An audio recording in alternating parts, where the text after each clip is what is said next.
আজকে বিকেলে একটু ঘুরতে বের হয়েছিলাম, কিন্তু কোথায় যাব নিজেরাও জানি না। ভাবলাম নদী পার হয়ে নদীর ওপারে যাই, কোনো অজানা জায়গায়। রাস্তাটা ছিল একদমই অচেনা, নদীর পাড়ের গ্রামের আঁকাবাঁকা রাস্তা। শুধু এই আঁকাবাঁকা পথ ধরে তো যেতেই আছি।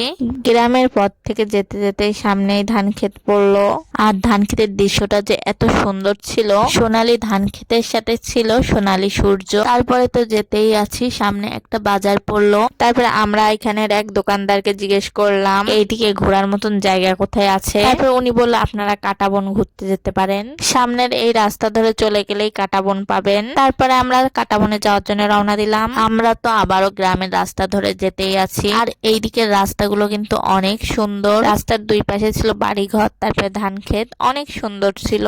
আমরা তো যেতেই আছি, পথ তো শেষই হয় না। যাকেই জিজ্ঞেস করি ভাই কাঁটাবনটা কোন জায়গায়, সেই বলে সামনে, ডানে বামে কোনো রাস্তা, শুধু সোজা রাস্তায় যান। আমরা তো সেই কথা শুনে সোজা যেতেই আছি, রাস্তা তো শেষই হচ্ছে না।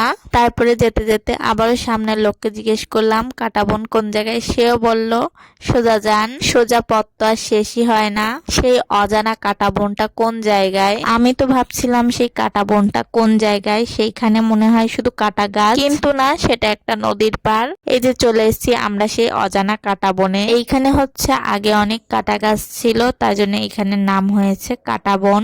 এখন কিন্তু কোনোই কাঁটা গাছ নেই। কাঁটাবনের নাম শুনেছি যে মানুষ কাঁটাবনে ঘুরতে যায়, কিন্তু এইটা যে কাঁটাবন আগে জানা ছিল না। এই জায়গাটা আমি আগে কখনোই আসিনি, কিন্তু এই জায়গাটা আমার চেনা, কারণ এই নদীর ওই পারে গেলেই হচ্ছে চরের হাট, আশার আলো, রিভার ভিউ ক্যাফে। ওই ক্যাফেতে কিন্তু আমি কয়েকবার ঘুরতে এসেছি, আর ওইখানে ঘুরতে আসলেই আপনাদের ভাইয়াকে বলতাম আমাকে একটু নদীর ওই পারে ঘুরতে নিয়ে চলো, আর আপনাদের ভাইয়া বলতো ওইটা হচ্ছে একটা গ্রাম, ওইখানে কোনো লোকজনই নেই, ওইখানে কি করতে যাবা। কিন্তু এইখানে যে আমাদের খুলনা শহরের কত মানুষ ঘুরতে আসে, এখানে না আসলে তো জানতেই পারতাম না। যাই হোক, জায়গাটা কিন্তু অনেক সুন্দর ছিল।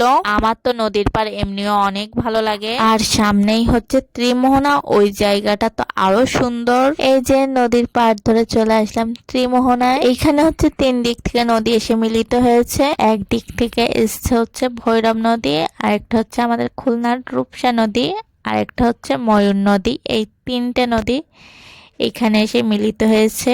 এই সন্ধ্যাবেলায় কিন্তু এই জায়গাটার দৃশ্যটা অসাধারণ ছিল। আকাশের কালার আর নদীর কালার একদমই এক হয়ে গেছে, আর আমার কাছে কিন্তু ভীষণ ভালো লাগছিল। আমার কিন্তু প্রকৃতির মাঝে ঘুরে বেড়াতে অনেক ভালো লাগে, আর সেই ভালো লাগাটা কিন্তু আপনাদের সাথেও একটু একটু শেয়ার করি। প্রকৃতির সৌন্দর্য দেখার জন্য আজকে কোথা থেকে কোথায় চলে এসেছি। আমরা হচ্ছে ফুলবাড়িগেট নদী পার হয়েছিলাম প্রথমে, তারপরে গ্রামের ভেতরে রাস্তা থেকে কাঁটাবন জায়গাটা খুঁজতে খুঁজতে আমরা এখানে এসে পৌঁছাইছি। আর আজকে আমার ভিডিওটা কেমন হয়েছে কমেন্ট করে জানাবেন। আজকে এ পর্যন্ত, আল্লাহ হাফেজ।